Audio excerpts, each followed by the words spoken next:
ఈ మధ్య hot topic అయిన ఇండియా యుఎస్ ట్రేడ్ డీల్ దీని గురించే అందరూ మాట్లాడుకుంటున్నారు.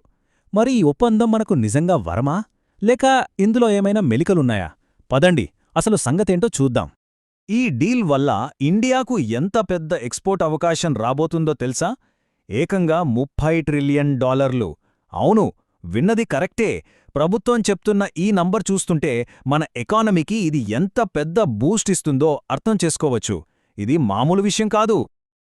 ఇందులో అసలు మజా ఏంటంటే టారిఫ్ కోతలు. కొన్ని ఇండియన్ వస్తువుల మీద ఇంతకుముందు ఏకంగా 50% టారిఫ్ ఉండేది. దాన్నిప్పుడు 18%కి తగ్గించేశారు. అంతేకాదు, కొన్ని వస్తువుల మీదైతే పూర్తిగా 0%, జీరో. ఇది మన ఎక్స్పోర్టర్లకు చాలా పెద్ద రిలీఫ్ కదా.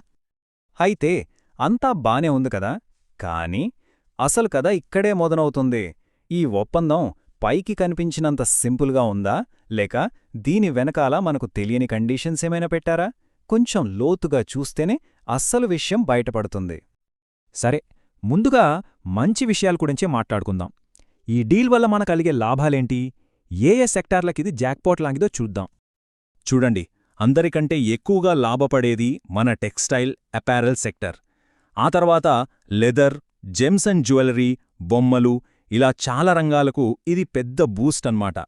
ఇంకో ముఖ్యమైన విషయం, మన జెనరిక్ డ్రగ్స్, ఎయిర్క్రాఫ్ట్ పార్ట్స్కి జీరో డ్యూటీ యాక్సెస్ దొరకబోతోంది.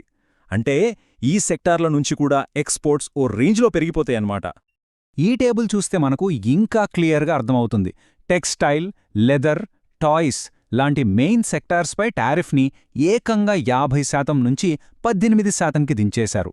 ఇక సిల్క్స్, ప్లాటినం, డైమండ్స్, ఆఖరికి అరటిపళ్ళు, జామపళ్ల మీద కూడా టారిఫ్ జీరో, అంటే 0. దీనివల్ల మన ఎగుమతిదారులు గ్లోబల్ మార్కెట్లో ఇంకా గట్టిగా పోటీ పడగలరు. ఓకే, ఇప్పటిదాకా పాజిటివ్స్ చూసాం. ఇప్పుడు కాయిన్కి మరోవైపు చూద్దాం. ఈ డీల్లో మనకు బయటకు చెప్పని కాని చాలా ముఖ్యమైన కొన్ని కండీషన్స్ ఉన్నాయి. అవేంటో తెలుసుకోవడం చాలా అవసరం. ఇది చూడండి, ఇదే అసలైన మెలిక. రష్యా నుంచి మనం కొనే ఆయిల్ మీద 25% టారిఫ్ను తీసేస్తున్నా. ఒకవేళ భవిష్యత్తులో మనం మళ్లీ రష్యా నుంచి ఆయిల్ కొనడం మొదలుపెడితే ఆ 25% టారిఫ్ను మళ్లీ వేస్తామని అమెరికా చాలా క్లియర్గా చెప్తోంది. అంటే ఈ బెనిఫిట్ అనేది రష్యాతో మనకున్న రిలేషన్షిప్ మీద ఆధారపడి ఉంటుందన్నమాట. ఇక్కడింకో పెద్ద చిక్కుముడుంది. 5 ఏళ్లలో $500 బిలియన్ అమెరికన్ గూడ్స్ ఇండియా ఖచ్చితంగా కొంటుంది, అంటే కమిటెడ్ అని అమెరికా అంటోంది. కాని ఇండియా ఏమంటోందంటే కొనాలనే ఉద్దేశం, అంటే ఇంటెండెడ్ ఉంది అని మాత్రమే. చూశారా, ఖచ్చితంగా అనే పదానికి, ఉద్దేశం ఉంది అనే పదానికి ఎంత తేడా ఉందో. ఇది ఫ్యూచర్లో పెద్ద ఇష్యూ అయ్యే ఛాన్స్ ఉంది. అయితే ఈ లాభాలన్నీ మనకు వెంటనే వచ్చేస్తాయని అనుకోవద్దు. దీనికి కొంచెం టైం పడుతుంది. 1-2 వారాల్లో యుఎస్ ప్రెసిడెంట్ ఒక ఎగ్జిక్యూటివ్ ఆర్డర్ మీద సైన్ చేస్తారు. అప్పుడు టేరిఫ్లు తగ్గుతాయి. ఇక ఫైనల్ డీల్ మీద సంతకాలు జరగాలంటే మార్చి మధ్య వరకు ఆగాల్సిందే. సరే, ఈ ట్రేడ్ డీల్, ఈ గ్లోబల్ పాలిటిక్స్ ఇవన్నీ స్టాక్ మార్కెట్ల మీద మాత్రమే కాదు, కమోడిటీస్ మార్కెట్ల మీద కూడా ప్రభావం చూపిస్తాయి. ముఖ్యంగా బంగారం, వెండి ధరల్లో మనకు విపరీతమైన కదలికలు కనిపిస్తున్నాయి. అవేంటో ఒకసారి చూద్దాం.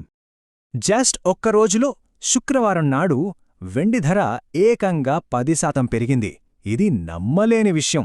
ఈ రేంజ్ పెరుగుదల వెనుక చాలా పెద్ద కారణాలే ఉన్నాయి. దీనికి మెయిన్గా 3 రీజన్స్ ఉన్నాయి. 1, షాంఘై ఎక్స్చేంజ్ వెండిలో జరుగుతున్న స్పెక్యులేషన్ను ఆపడానికి గట్టి చర్యలు తీసుకుంటోంది. 2, చైనా లాంటి దేశాల సెంట్రల్ బ్యాంకులు 5వ నెల కూడా కంటిన్యూస్గా బంగారం కొంటూనే ఉన్నాయి. ఇక 3, డిమాండేమో పెరుగుతోంది, కాని గత 6 ఏళ్లుగా గోల్డ్ ప్రొడక్షన్ మాత్రం ఫ్లాట్గా ఉంది. ఇవన్నీ కలిసి ధరలను ఆకాశంలోకి తీసుకెళ్తున్నాయి. బంగారం, వెండి మాత్రమే కాదు, ప్రపంచవ్యాప్తంగా స్టాక్ మార్కెట్లు కూడా దూసుకుపోతున్నాయి. కొత్త రికార్డులు క్రియేట్ చేస్తున్నాయి. జపాన్ నిక్కీ అయితే 5% పెరిగింది. ఇక అమెరికా డౌ జోన్స్ అయితే చరిత్రలో ఫస్ట్ టైం 50,000 మార్క్ని దాటేసింది. వరల్డ్ వైడ్గా ఇన్వెస్టర్లలో ఒక రకమైన పాజిటివ్ సెంటిమెంట్, అంటే రిస్క్ ఆన్ మోడ్ నడుస్తోందన్నమాట. ఈ గ్లోబల్ ర్యాలీకి 2 ఇంపార్టెంట్ పొలిటికల్ డెవలప్మెంట్స్ కారణం. మొదటిది, యుఎస్, ఇరాన్ మధ్య చర్చలు పాజిటివ్గా జరిగాయనే న్యూస్. దీనివల్ల టెన్షన్స్ కొంచెం తగ్గాయి. రెండోది, జపాన్లో మార్కెట్కు సపోర్ట్ చేసే లీడర్ భారీ మెజారిటీతో గెలవడం. ఈ 2 విషయాలు మార్కెట్లకు మంచి కిక్ ఇచ్చాయి. సరే, ఇన్ని విషయాలు జరుగుతున్నాయి కదా, మరి ఒక రీటైల్ ఇన్వెస్టర్ దీన్ని ఎలా అర్థం చేసుకోవాలి? ఇప్పుడు ఈ పాయింట్స్ అన్నింటినీ కలిపి ఒక ఎనాలిసిస్ చేద్దాం. దీన్ని అర్థం చేసుకోవడానికి మనం గోల్డ్ టు నిఫ్టీ రేషియోని వాడదాం. చాలా సింపుల్.